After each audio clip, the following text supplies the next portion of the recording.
L'idée, en fait, c'était d'utiliser les jardins des 2 crèches et de les transformer en refuge à oiseaux. Donc on a fait une collaboration avec la LPO, c'est la Ligue de protection des oiseaux. On s'est engagé auprès d'eux à mettre en place du matériel, des nichoirs, des abreuvoirs, des mangeoires pour pouvoir accueillir convenablement les oiseaux dans le jardin. Du coup, les jardins sont devenus en fait des terrains d'observation pour les enfants. Donc ça a été fabriqué avec les enfants. C'est eux qui les ont construits, les ont peints, donc il y a eu tout un travail d'équipe qui a été fait. Et puis ça a été installé et là on attend en fait les premières nidifications.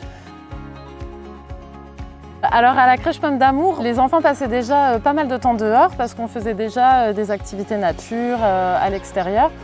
Mais ce projet tout autour du thème des oiseaux, ça a permis de sortir encore plus avec les enfants et notamment en hiver.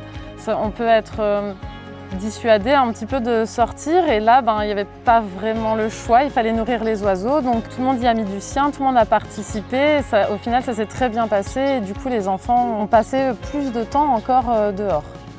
Pourquoi le thème des oiseaux? Je pense que c'est quelque chose qui est un petit peu magique parce que ça vole. C'est aussi l'aspect visuel, c'est très coloré. Le chant des oiseaux c'est quelque chose qui est apaisant.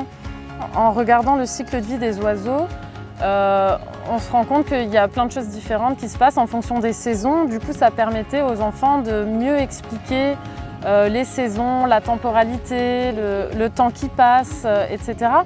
Et on a pu proposer donc énormément d'activités en lien avec les saisons. En fait, par exemple, là, on a fait une plantation de tournesol et c'est pour l'automne qui va arriver.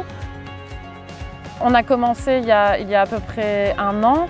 Et c'est seulement maintenant qu'on va pouvoir observer les premières nidifications, s'il y en a. Donc c'est un projet qui n'est pas fini et qui va continuer à se développer. Et on a vu les enfants, effectivement, des différences par rapport au début, notamment sur l'observation, parce qu'on a fait beaucoup aussi d'observations en forêt avec les jumelles, les longues vues. Et au début, c'était un peu la cohue et maintenant, ils sont beaucoup plus à l'affût des bruits, les cris des chants des oiseaux. Ils vont être plus dans l'observation, ils vont repérer plus facilement les choses. Ils attendent qu'une chose, c'est de pouvoir entendre les oisillons dans les nichoirs.